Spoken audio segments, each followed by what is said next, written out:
And welcome back to Web Yeshiva for our series on Rabbi Soloveitchik's Halakhic Man. This is Rabbi Jeff Sachs coming to you live or by recording, wherever you may be.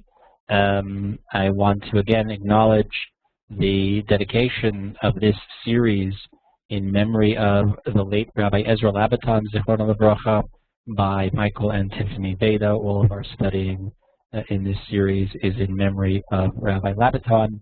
And visit this URL, WebYeshiva.org /Rabbi Labaton, for links to some of his teaching and Torah and articles and research and essays. We were in the middle of the 8th chapter of the first part of Halakhic Man, which is divided, the essay is divided unevenly into two different parts, unevenly in terms of the length of each part. And then each part is then subdivided into chapters, and we're in the middle of part 1, chapter 8. And Rabbi Soloveitchik is contrasting in this part now the personality of Halakhic Man with that of Homo religiosus, the kind of general religious personality, who is a very esoteric character, who seeks to transcend this world and reach the supernal realm, the hidden realm, but within this realm is please be quiet, who seeks to transcend this realm and reach the next, but is a practitioner of a religion of esotericism, of the secret, the hidden. Halakhic Man, on the other hand, is quite exoteric. And the thrust of halacha is democratic. And this is where we left off last week, with the description of halacha and democracy. Let me make this a drop bigger.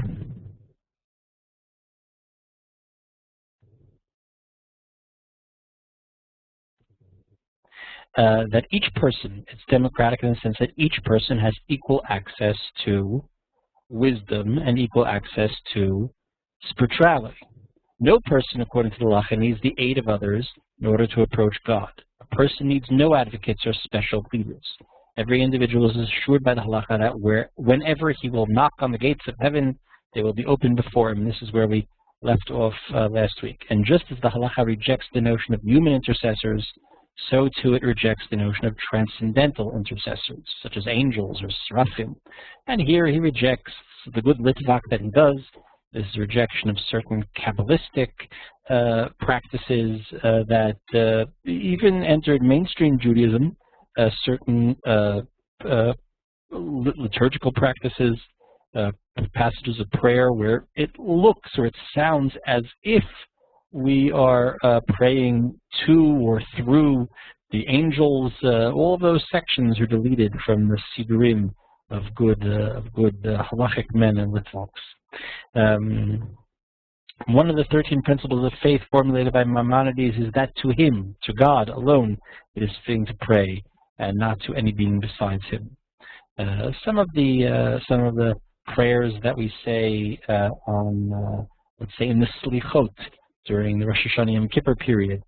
So there are some passages there that sound a lot like as if we're addressing the angels. And those passages are typically deleted by the students of the Vilna Gaon and the students and practitioners of the Halakhic Man worldview led by Rabbi Soloveitchik. I'm going to skip ahead a drop. We're here in the middle of page 44. This exoteric approach, again, exoteric, galui, revealed, open, is also the reason why many great halakhic scholars disapprove of the cult of the tzaddik in the Hasidic world. In Hasidic teaching, the notion that the Rebbe or the tzaddik is somehow an intercessor, or somehow a springboard through which we can reach the heaven, is a notion that is rejected by the worldview championed by the Halakhic Man. Rabbi Soloveitchik's relationship, I'll just say here parenthetically, I suspect this is something that I mentioned before. I just want to make parenthetically a note those of you that may be listening by archives, the lectures that you're listening to were delivered over a long period of time, sometimes with a number of weeks break in between. But if you're listening to them, let's say you sat down and had a marathon session and listened to all these sessions in a row, kind of like a fest, a learn fest. So you'll find, no doubt, lots of repetition, which I hope seemed less repetitious to those that were participating live because they unfolded over many weeks. I suspect that I may have mentioned this earlier at some point, but I don't recall when I did, so I'll just repeat it again now. Rabbi Soloveitchik's relationship with the Hasidic world and Hasidic teachings is an interesting one, if not a complex one. Of course, he was the descendant of a great Misnagdic family, the opponents of Hasidut. If you need a little lesson on the history of Hasidut, that great, extraordinarily important Jewish cultural, social, mystical tradition, so a trip to the encyclopedia or even Wikipedia will help you out.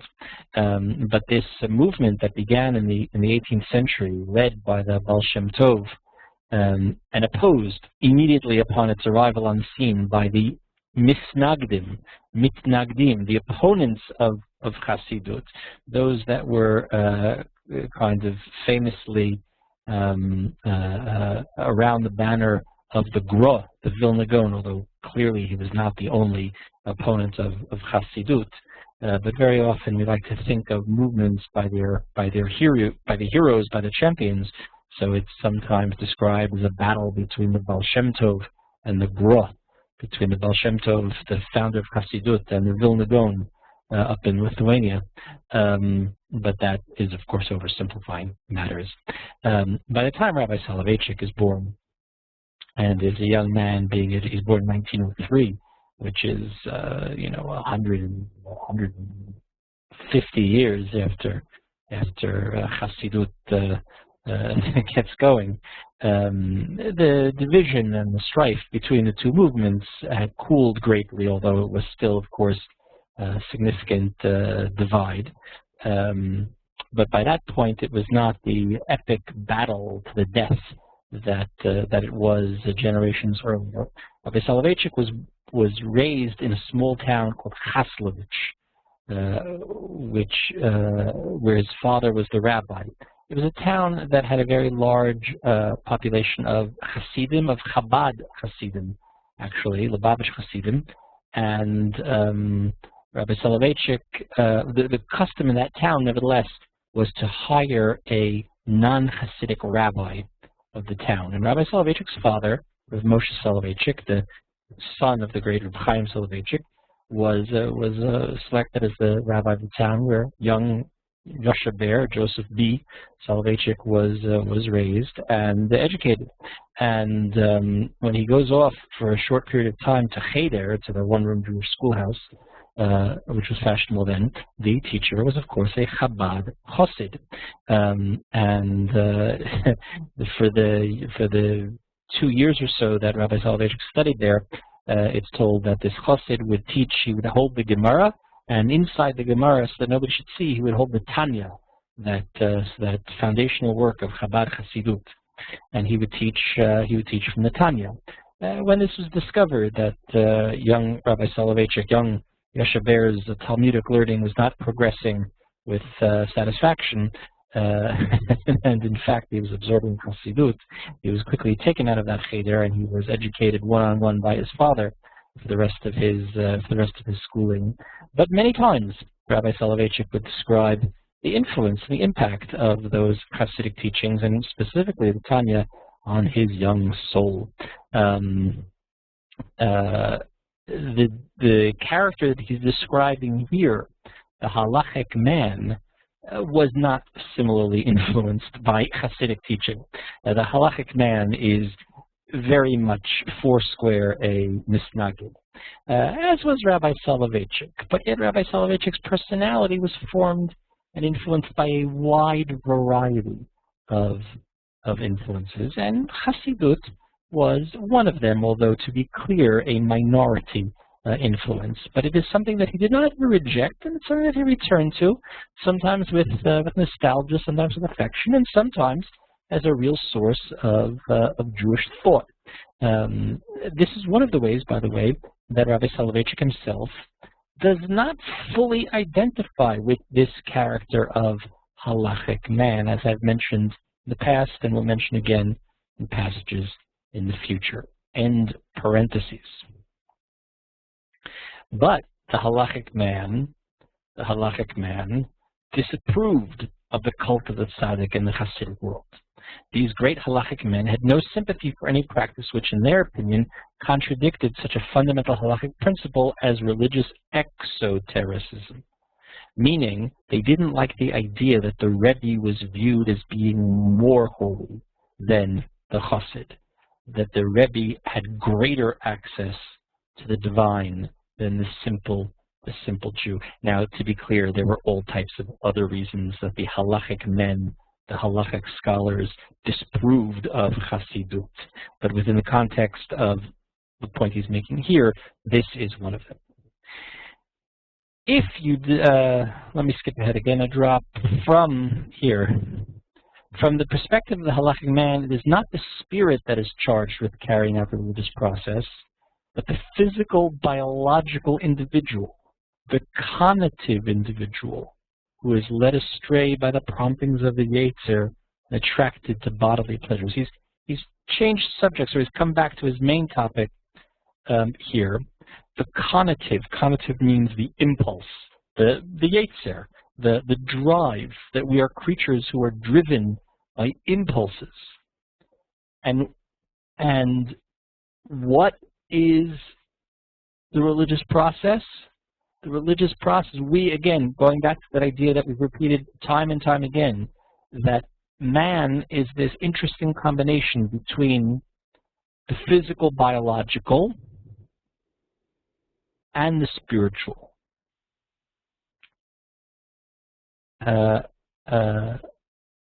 Consequently, the halacha reversed the spiritual direction of homo religiosus. Remember, homo religiosus, religious man, is attempting to leapfrog from this world into the next, is trying to escape the Yetzer, is trying to escape the physical, biological, which keeps drawing him down, which keeps sullying him, and become like an angel. Halakhic man reverses that direction. Instead of yearning to rise from below to above, from earth to heaven, from the images and shadows of reality to the plenitude of lofty existence, to the pure ontic overflow, like the aspiration of Platonists, to the ideas of the Neoplatonists, to higher worlds that emanate from the absolute unknowable and transcendent ones, meaning from the messiness to the pure, from the imperfect to the ideal. The halakha occupies itself with the lower realms. The halakha is interested, is focused on the messy imperfect that we occupy, and is not interested in the supernal, divine, perfect, abstract realm above. And the reason for that, as he's about to explain, is because the halakha, again, the Jewish religious system, which for the purposes of this essay becomes synonymous with Jewish thought, with hashkafa, is designed for implementation in this world. When Halakhic man pines for God, he does not venture to rise up to him, but rather strives to bring down his divine, God's divine presence into the midst of our concrete world. One verse says, this is a quote from the Midrash. One verse says that I have talked to you from the heaven. God says in about the Aseret that he wrote about Revelation that he's speaking to us from on high. Another verse says the Lord came down upon Har Sinai. Well, which is it? This is a typical kind of midrashic move. One verse, one pasuk says one thing, and another pasuk says a contradictory thing. In the first verse, God is in heaven. In the next one, he's down here on the mountain itself. How can both verses be maintained? What's the resolution of the contradiction? Rabbi Akiva says, Scripture teaches that the Holy One, blessed be He, bent down the heavens, not to anthropomorphize God. It's not that God himself got in the elevator and came down, but that God bends down the heavens, lowering them to the top of the mountain, meaning that heaven and earth meet at a certain point, that the heaven itself is infused into this world. Rebbe says, Scripture thus teaches that the Holy One, blessed be He, bent down the lower heavens and upper heaven of heavens, lowering them on top of the mountain. That's the point of the halakha, that we can draw the heaven down to earth. And that's how we resolve the apparent contradiction between the two verses, that God is in heaven, but He's also on the mountain, because heaven comes down, as it were, to the mountain. Homo religiosus, conventional religious man, who thirsts for the living God, demolishes the bounds of this worldliness, transforms himself into pure spirit, breaks through all barriers, and ascends on high, or at least he aspires to do so. For him, for Homo religiosus, the approach to God consists in a leap from the empirical and concrete into the transcendent and mysterious. Not so for Halakhic Man. When Halakhic Man's soul yearns for God, he immerses himself in reality. When Halakhic Man wants God, he's not trying to be in heaven. He's trying to figure out how to make heaven on earth, as it were. Those are my words. Those of you that are just listening along, I would caution you to please listen along with the aid of looking in the original text, because it may sometimes be clear what I'm quoting from Rabbi Soloveitchik from the text itself and what I'm adding in by way of commentary, and I wouldn't want you to confuse the two. When his soul yearns for God, he immerses himself in reality, plunges with his entire being into the very midst of concrete existence and petitions God. He begs God to descend upon the mountain and to dwell within our reality, with all its laws and principles. Homo religiosus ascends to God. God, however, descends to Halakhic Man. The latter Halakhic Man desires not to transform finitude into infinity, but rather infinity into finitude. He brings down the divine presence into a sanctuary bounded by 20 boards. And here he makes reference to the Mishkan. He makes reference to the Mishkan, to the tabernacle. The idea of Vasuli Mikdash V'Shachanti B'Tocham, that God says if we will make him a sanctuary, we'll make him a Mishkan, a Mikdash, down here on earth, he'll, as it were, somehow dwell amongst us. That we can create sanctity in this world. We can create sacred space in this world. Transcendence becomes embodied in man's deeds, deeds that are shaped by the lawful physical order of which man is a part. Religious man, Homo religiosus, thinks transcendence is we got to get out of here. We can't be holy if we're here in this world where, to use the example I always like to come back to, where we need to get lunch. Since in this world we occupy flesh and blood bodies, and flesh and blood bodies are always going to want to eat lunch, and lunch is always going to get in the way of the spiritual and the holy, it would be better if we could transcend, if we could exit the situation that we're mired in.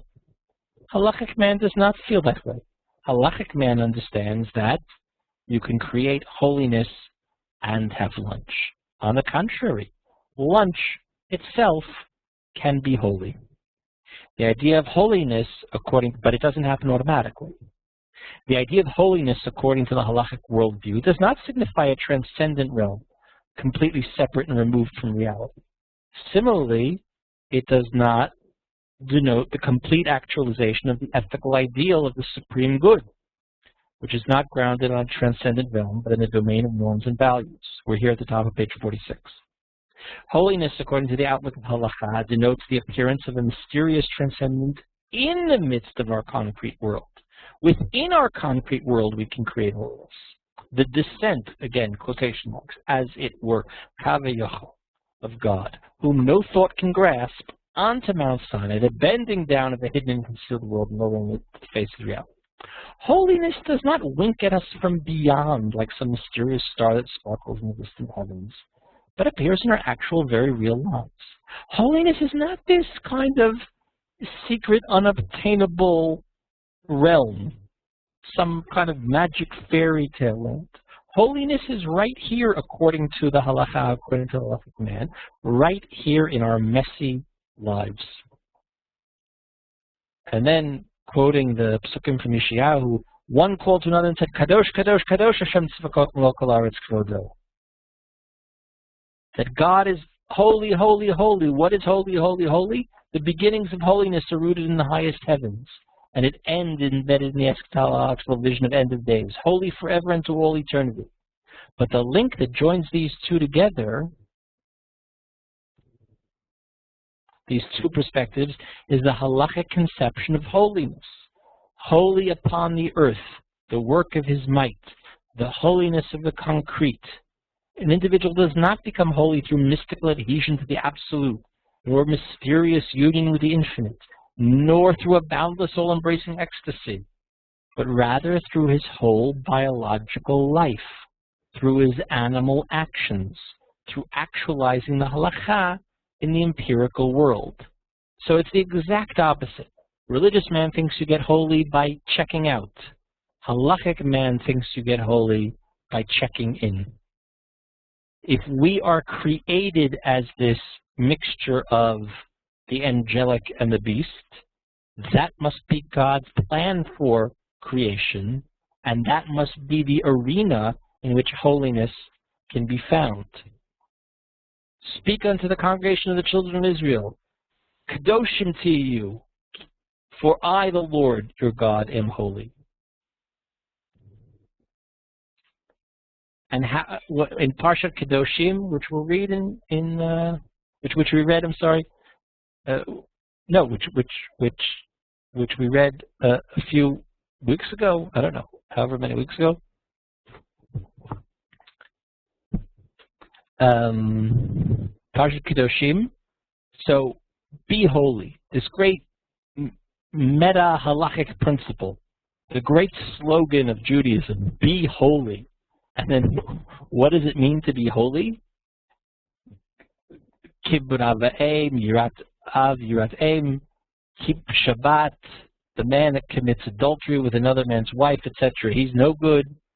Separate between the clean beast and the unclean, kashrut, between the unclean fowl and the clean. Be holy to me, for I am the Lord your God, etc. Very, very earthly, mundane in the sense of this worldly mitzvot.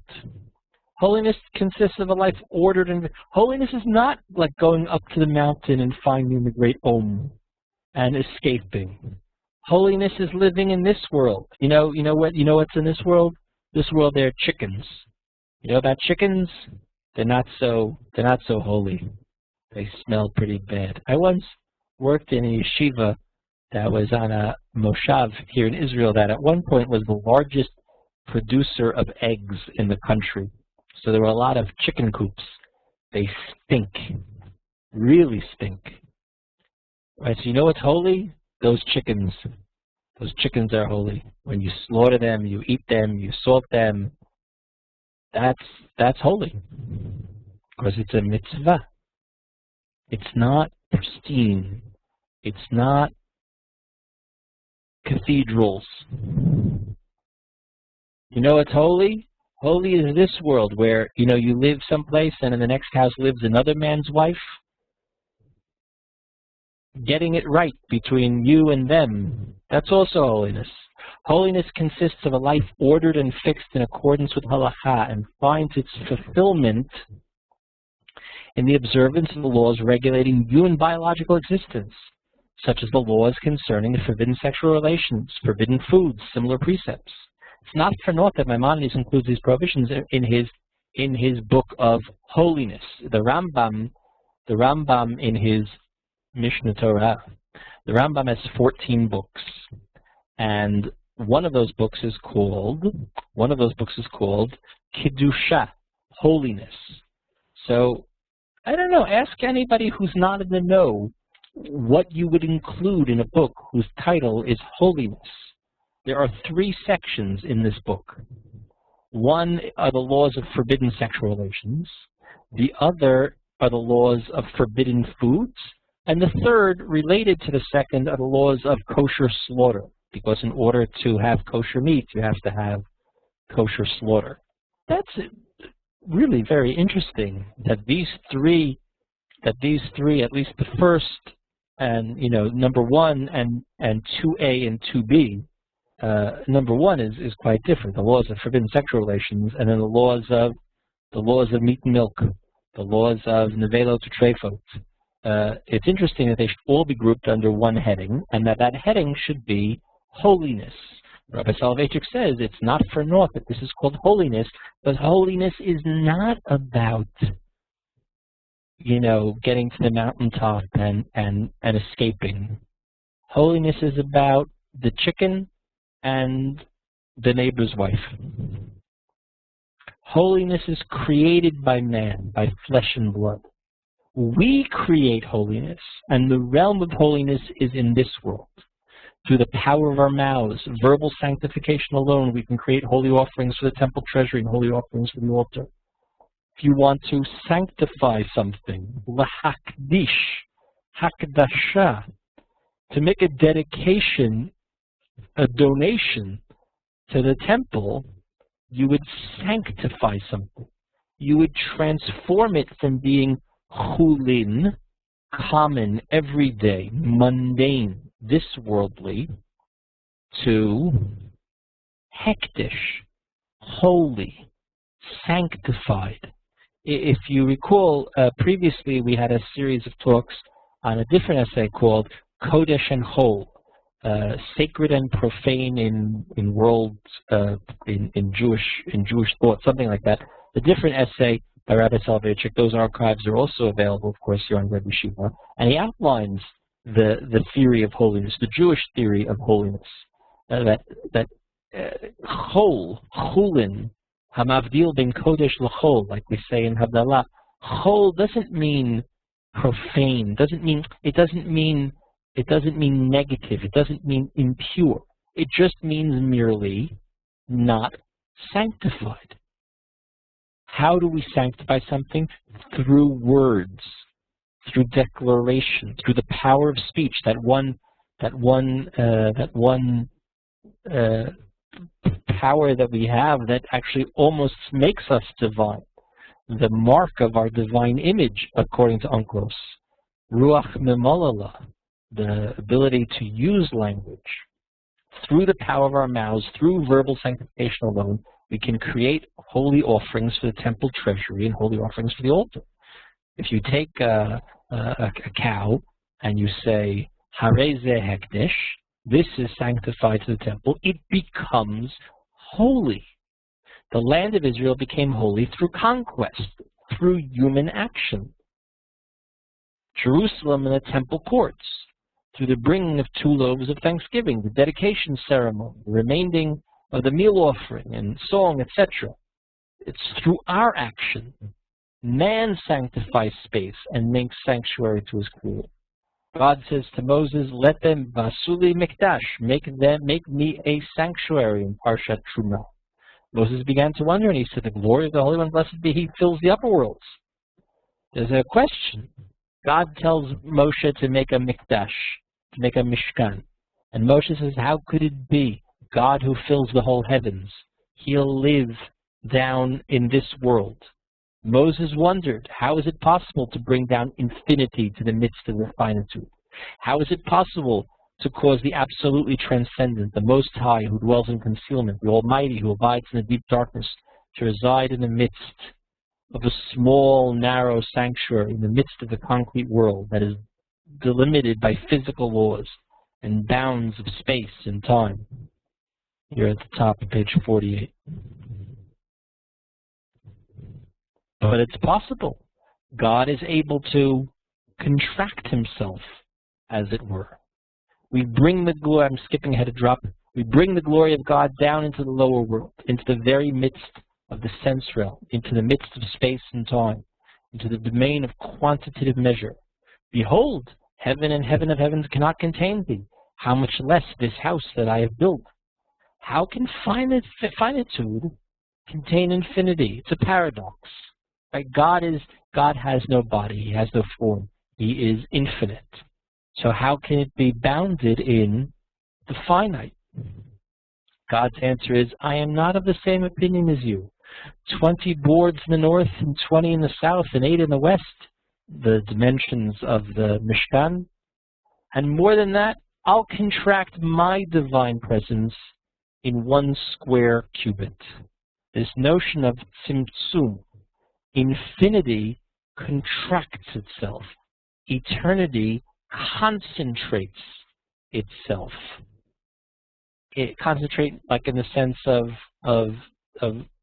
tarkiz, right? Concentrate, not to concentrate your mind, but to concentrate, to compact something together in the fleeting and transient. Not that we can pretend to imagine what this is.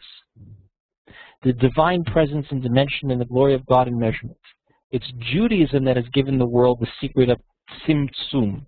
Tzimtzum is a word that means to contract with some same. But it's a word that again has great Kabbalistic meaning. Without going into the details of the Kabbalistic meaning of how God created the world and then how it occurs again in the Mishkan, but this idea that in order for God to create the world, he had to clear out space in which to pour creation. That's this act of tzimtzum. It's a Kabbalistic notion.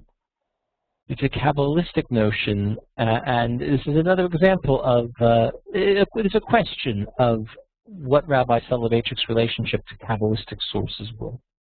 Rabbi Soloveitchik clearly was not a Kabbalist, although he did have familiarity with the larger breadth of Jewish sources, and from time to time would make use of them.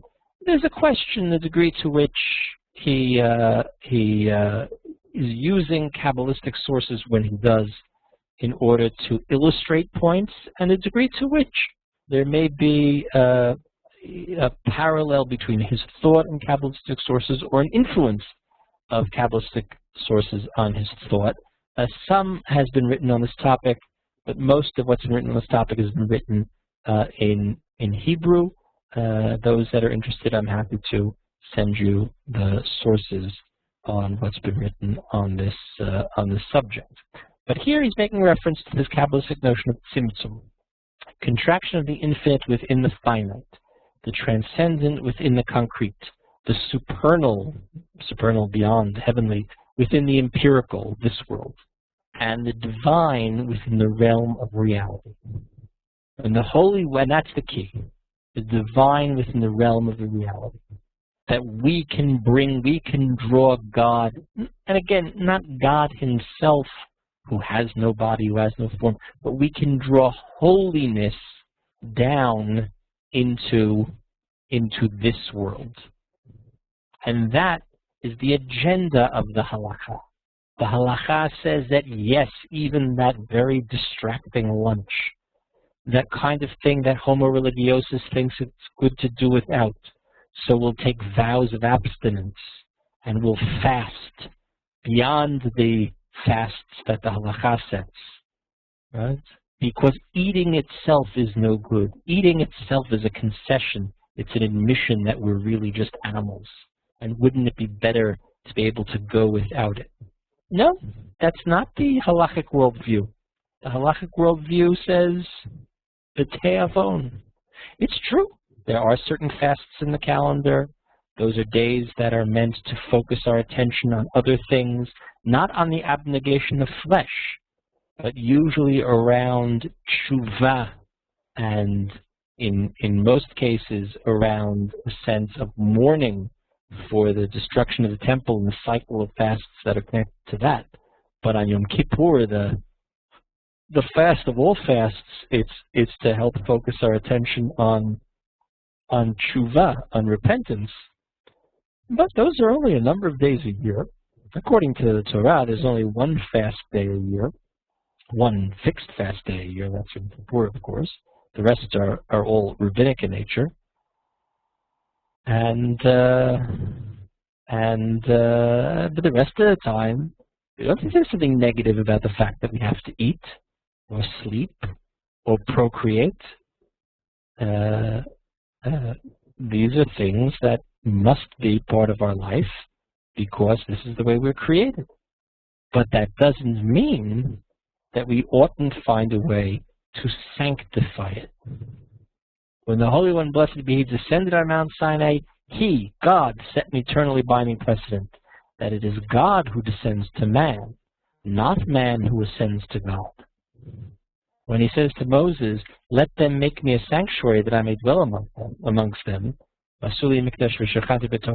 He, God, thereby revealed the awesome mystery that God contracts His divine presence in this world. We need not worry. We'll get to heaven soon enough. But until we do, we should be more concerned about how do we make this world godly than trying to get to God's palace.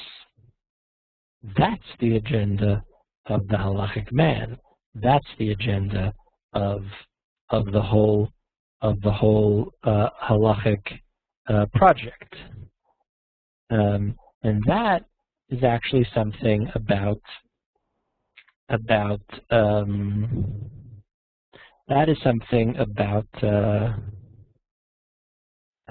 which it's relevant to note that right now, at least here in Yerushalayim, we're celebrating Yom Yerushalayim. This evening and tomorrow is the anniversary of the liberation of the old city of Jerusalem. Here you go. There's the, perhaps one of the most iconic images in all of Jewish history.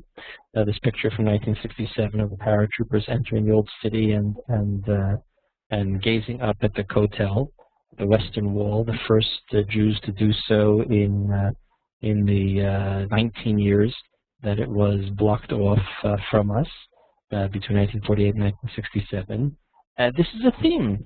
The notion of holiness is something that we aim for in Yerushalayim. Yerushalayim is holy because we make it holy. Yerushalayim is holy because it's the site of Jewish history. It's the focus of Jewish history. Yerushalayim is holy because for thousands of years, long before its destruction, we were praying to Jerusalem, not as a subject of our worship, but as a focal point for the Jewish people wherever we were, inside Israel, outside of Israel, that 3 times a day we all stood and turned and faced Jerusalem as a center of worship.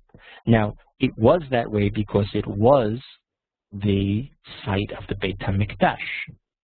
HaMikdash, from the same shoresh as Kadosh, holy, the holy house, the sanctified house, the Beit HaMikdash. The Beit HaMikdash was holy because it was the place where we called God down from the heavens.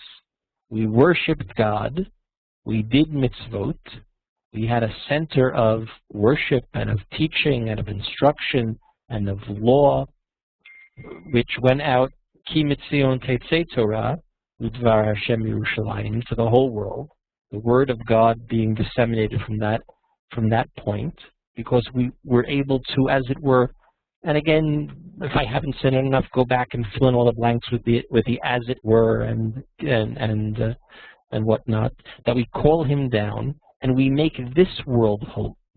And that's what's special about Yerushalayim. That's what's special about Yerushalayim, and that's part of, I assume, that's part of what its meaning was in 1967 and what it is or ought to be today. It's an aspiration. Jerusalem is an aspiration. Like we have that notion of Yerushalayim shel Mala and Yerushalayim shel Mata. There's a midrashic notion that there's the Jerusalem down here on this earth, and there is, like Homo religiosus, a supernal Jerusalem, a celestial Jerusalem, a platonic Jerusalem, an ideal Jerusalem, the way it ought to be. And that's like that notion of what we spoke about a number of weeks ago, the difference between the blueprint, the design, and the actual building. They're never exactly the same. The walls never meet at a perfect 45-degree angle, at least not in my house, they don't. If you try to measure things precisely, you'll notice they don't always line up. But there was a plan. That notion, the difference between the musical composition on paper and its always imperfect execution on the symphony stage. I took my son to, there's in Jerusalem, there's concerts on Mondays at 5 o'clock at the Jerusalem Theater, which is around the corner from where the WebYeshiva offices are. There's a free concert every Monday at 5 o'clock, classical music. So I have a 6-year-old son, I took him to a piano concert a few weeks ago, and a very well-known pianist playing, and he struck a wrong note. I mean, it can happen to the greatest maestros. He struck a wrong note, and everyone in the audience was obvious. You didn't need to be Beethoven to know that that the fellow just struck a wrong note on a piano in the middle of this Mozart concerto that he was playing, and everyone in the audience noticed. Even my 6-year-old son, who knows nothing about these things, even you can hear it and know that it's not right. And but on paper, the note is where it belongs, and presumably Mozart spun in his grave. The gap between the ideal and the real is significant. That's something that is of great disturbance to the homo religiosus. Less so to the Halakhic man. Halakhic man doesn't mind living in the Yerushalayim Shel Mata so much. The Yerushalayim Shel Mala is an ideal world. The notes are all played the way they're supposed to be played. The building corresponds exactly to the plan. Yerushalayim Shel Mata, we don't always get it right. Sometimes, on the contrary, even in Yerushalayim Shel Mata, this worldly Jerusalem, we create the opposite of Kedusha. But it's aspirational. It's the direction that we aim to go in. So I didn't plan it this way, but when we talk about Basuli Mikdash V'Shachanti B'Tocham, even though the Mishkan was initially created in the Midbar, its resting place, its ultimate home, of course, is Jerusalem. And the idea of the dwelling place for God, which is, of course, the whole world, but the center of which is Jerusalem, is a place of aspirational holiness. That's up to us, because, as Rabbi Soloveitchik has laid out, the presence of holiness in this world is completely up to us. We are the agents for holiness. We are the creators of holiness in this world, and that's our job. That's what we're meant to do. In the next chapter, in chapter 9, he's going to go on a little bit, and he's going to get a little more thickly into the Kabbalistic backsourcing of this concept of Tzimtzum. So we'll see how that goes. If you're able, please read ahead, and we'll continue. Next week, of course, we won't meet on Tuesday night because it is Shavuot. It is Shavuot, but we will pick up again the following week with chapter 9. So Yom Yerushalayim Sameach, Chag Atzmaut Sameach, Chag Matan Torah Sameach, Shavuos Sameach, have some cheesecake, and we will continue in 2 weeks.